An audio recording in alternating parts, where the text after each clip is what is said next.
Bonjour ou bonsoir à tous.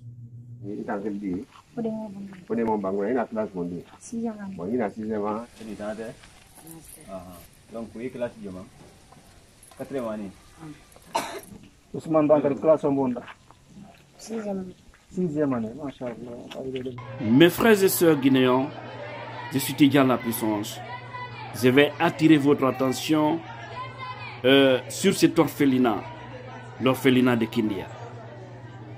Musibe, hare merta jonka denga pula, yewten fi o l'école aliatimabe, wontirdo hella Kindia, ko tawata musibe me yimbe, Allah, wakili fi wallitagol paykoy temedere e capanɗe jeɗɗo hande. Kono mi fensitana en joni. Mes chers compatriotes guinéens, nous vous prions de faire face à cet orphelinat. Nous avons des compatriotes de bonne volonté qui ont essayé de prendre en charge 170 élèves et tous orphelins. Ce soit des enfants qui n'ont pas de père ou qui n'ont pas de mère ou qui n'ont pas les deux, c'est-à-dire orphelins de père ou de mère, mais qui sont encadrés aujourd'hui par des bonnes volontés, par des personnes de bonne foi. Cette école, comme je le disais, a été créée en 2004. Mais voilà, depuis là, l'école est en abandon, c'est orphelinat. Mais quelques compatriotes guinéens se sont donné les mains pour essayer de faire face. Et aujourd'hui, ils sont vraiment en train de demander de l'aide pour achever les travaux au sein de cet orphelinat. Ils ont réussi à construire 9 chambres, c'est-à-dire 3 appartements, disons comme ça, où ces enfants seront logés. Également 5 salons de douche pour le gardien. Le directeur de cette école, qui est franco-arabe, il faut préciser, s'appelle Oustaz Mohamed Rachid Diallo. Et nous avons tous les enfants confondus au sein de cet orphelinat. Et c'est quelque chose que non seulement les autorités guinéennes doivent vraiment soutenir et appuyer, mais aussi au-delà, les opérateurs économiques guinéens doivent aussi penser à faire quelque chose pour pouvoir achever les travaux au sein de cet orphelinat. Au-delà, tout autre Guinéen de bonne volonté doit vraiment faire face. Si vous souhaitez avoir plus d'informations par rapport à cet orphelinat ou contribuer financièrement afin d'achever les travaux au sein de cet orphelinat, vous pouvez contacter M. Boubacar Sidiki So. Le numéro c'est plus 224 622 72 21 91. Si vous voulez aider à travers Orange Money, vous pouvez envoyer de l'argent à partir de ce numéro. Que ce soit maintenant RIA, MoneyGram, Western Union, il suffit juste de mettre ce numéro-là et également ce nom que vous voyez affiché. Et croyez-moi qu'ils auront vraiment votre part de contribution et pour pouvoir continuer les activités au sein de cet orphelinat où se trouvent aujourd'hui des milliers d'enfants.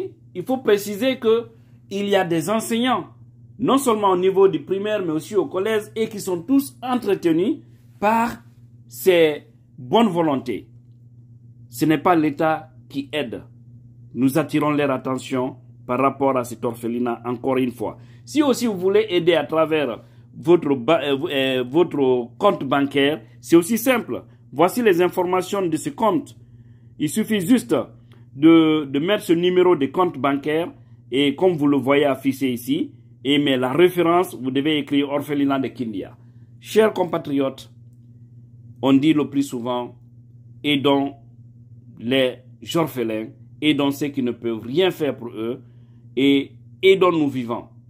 Hare musibe, wano mi yewtiri non, on yi orphelinat, ɗum ko pay koye aliyantimaɓe ko mooɓa fi wallitagolɓe, fi no ɓe wawira jangirde, fi no ɓe heɓira needi.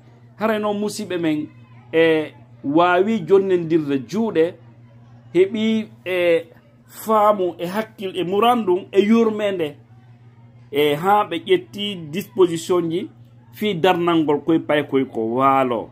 ɗum noon ɓe wawi darnude appartement ji tati chambre ji jeenayi e douce ji mum e suudu chambre salon e douce fi gardien jo ko wawo cippude payko koy e nder o orphelinat hara noon kadi koyon andu e golle ɗin ɗumaji ɗon ɗin appartement ji ɗon haray ɓe wawi darnude ɓe gayni ko lutti ko fi e ɗin appartement ji ɗon lannito golle luttuɗe ɗe waɗa baafe waɗa programme ji luttuɗi haray noon min tori ko yo musiɓe kala wawuɗo wallitade min tori ko yandi koye waɗugol fi Allah ɓayno ɗo ko fi Allah wona waɗiranede e so tawi woodi yimɓe wawɓe heɓude sufa ngo miijo moɓe ndira pay koye aliyantimaɓe ɓe ala nene ɓe ala baba ɓe ɗaɓɓanaɓe ko ɓe wona ɓe ɗaɓɓanaɓe jannoɓe ɓen kadi jannoɓe koye pay koye ɓe 150 koyen andu kadi haray ɓe jannayɓe ɗon fof wona e konti gouvernement woni haray ko kamɓe ɗon woni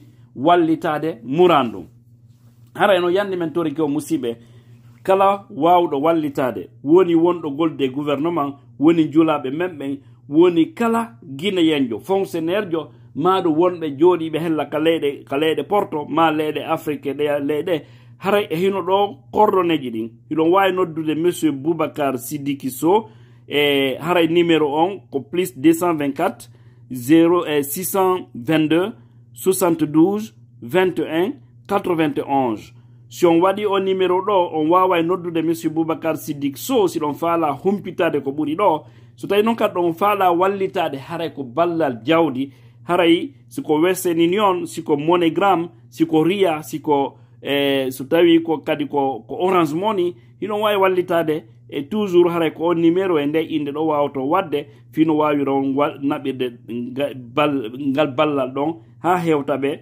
fi moƴƴere koye pay koye haray noon kadi so tawi ko banque mare ɗo mari compte bancaire ko ɗon faala ɗon waɗirde compte bancaire oɗon kadi ko international kala ko wonirɗon siko Europe siko Amérique siko Afrique siko compte bancaire on kadi faala ɗon gollirɗon numéro compte bancaire on no ɗo ko woni son waɗi ɗum ɗon haray on wattoray ɗon e référence on haray koyon ɓangin fi no famire haray ko fi orphelinat Kindia on wano sutorɗo no windori ɗo hara yande musiɓe wattane yiila e mum wallitonen ɓe musiɓe men immaniɓe fi ɗum ɗo ɓay koye pay koye allianti mawoy façon leƴƴi ɗi foppuno nder ton wallitonen feno wawɗen wadde haray gaccali ha piiji ɗi laawo haray en jarni e immaniɓe fi ndu mouradu en weltanike ɓe en weltanto kadi kala wawɗo ittude kala ko on tigi wawata fi koye pay koye ɗon wawira heɓirde needi moƴƴiri e gandal moƴƴal haray on jarama ko Tidjane la puissance.